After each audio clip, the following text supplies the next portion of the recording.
you for centering this committee on our sole purpose is exposing the truth. And some of my colleagues can't handle the truth, and this is unfortunate because it's the center of what is protecting our country right now. The people at home are frustrated, Mr. Cohen, and they want criminal schemes to stop, especially those from the Oval Office. Mr. Cohen, I am upset and know that my residents feel the same way, that a man you worked for the past 10 years is using the most powerful position in the world to hurt our country solely for personal gain.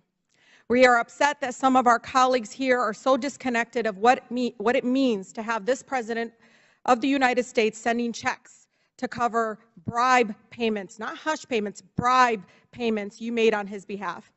One in 2017 of March, and another August 2017 after he was sworn in as President. They are upset that while my colleagues are trying to discredit your testimony by some of your own unlawful acts and lies, that they are disconnected with the fact that you were the personal lawyer for this President of the United States, that this President chose you as his legal counsel. My stance has always been the same, Mr. Chairman, based on the facts, not on future reports that we're all waiting on. My residents back home don't need a collusion clause with a foreign government to know this President, Individual 1, has disregarded the law of the land, the United States Constitution, and that he has misused his pardon powers.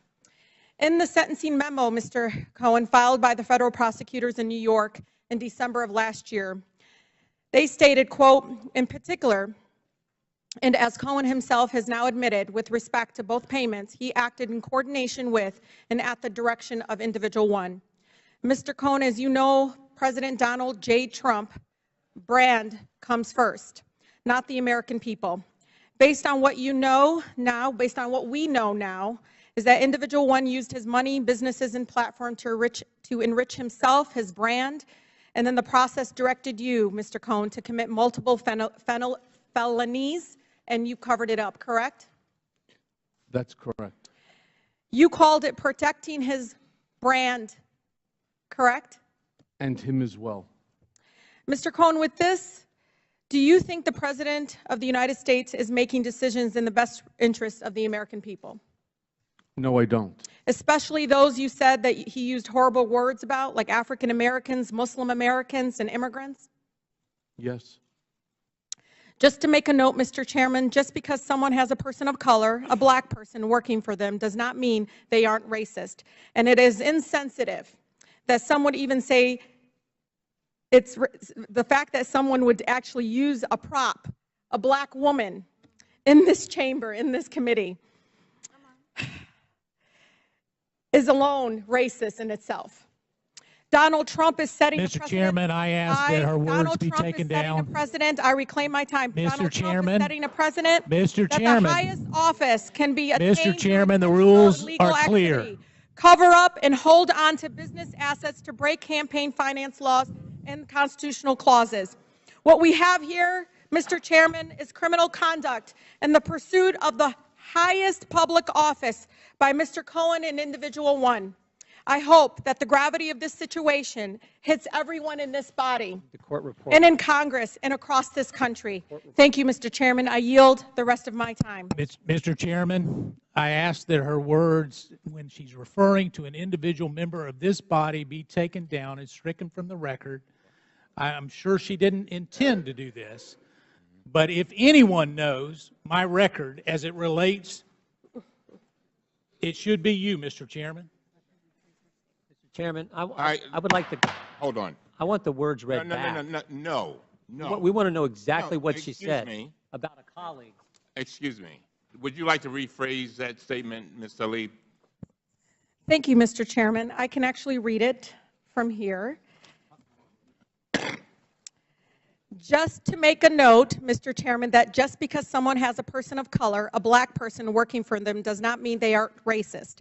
And it is insensitive that someone would even say racist, say it is racist in itself, and to use a black woman as a prop to prove it otherwise. And I can submit this for the record. If a colleague is thinking that that's what I'm saying, I'm just saying that's what I believe to have happened. And if, as a person of color in this committee, that's how I felt at that moment, and I wanted to express that.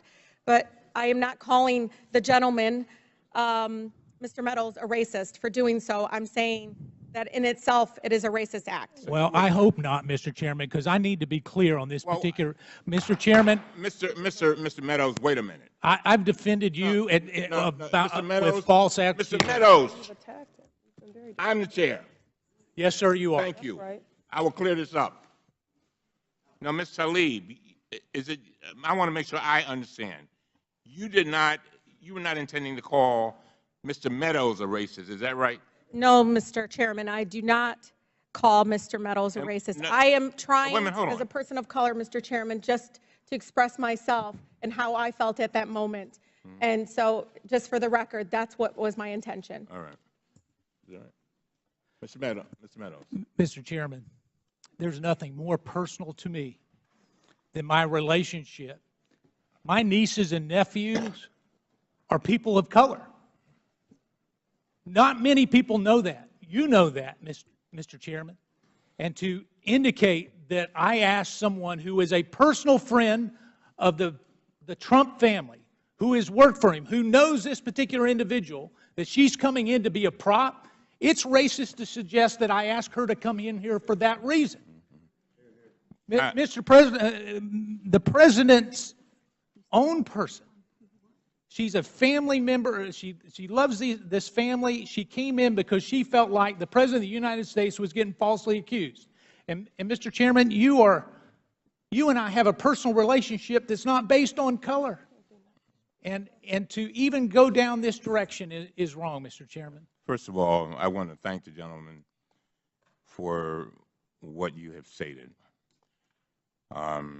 If there's anyone who is sensitive with regard to race, it's me, son of former sharecroppers that were basically slaves. So I get it. I listened very carefully to Ms. Tlaib, and I think, and I don't want to, I'm not going to put words in her mouth, but I think she said that she was not calling you a racist. And I thought that we could clarify that, because you, Mr. Meadows, you know, and of all the people on this committee, I've said it and got in trouble for it, that you're one of my best friends. I know that shocks a lot of people. And likewise, Mr. Chairman. But you are. And I would do, and I could see and feel your pain. I feel it. And so, and I don't think Ms. Tlaib intended to cause you that kind of pain and that kind of frustration. Did you have a statement, Ms. Tlaib? I'm going to yield to you. We can just straighten this up. Mr. Chairman, and to my colleague, Mr. Meadows, that was not my intention, and I do apologize if that's what it sounded like, but I said someone in general. And as everybody knows in this chamber, I'm pretty direct, so if I wanted to say that, I would have, but that's not what I said. And thank you, Mr. Chairman, for allowing me to clarify. But again, I said someone. And again, I was not referring to you at all as a racist.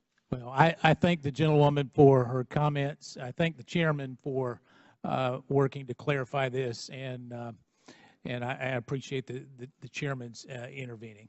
Now, to the gentleman, first of all, thank you for allowing us to resolve that. The gentleman had asked a little bit earlier. I will withdraw my request. Oh, you don't want to do the unanimous consent? I need the unanimous consent, but I think I need to officially withdraw my request that it be stricken from. Go on, withdraw it. You did it? I did. All right, sounds good.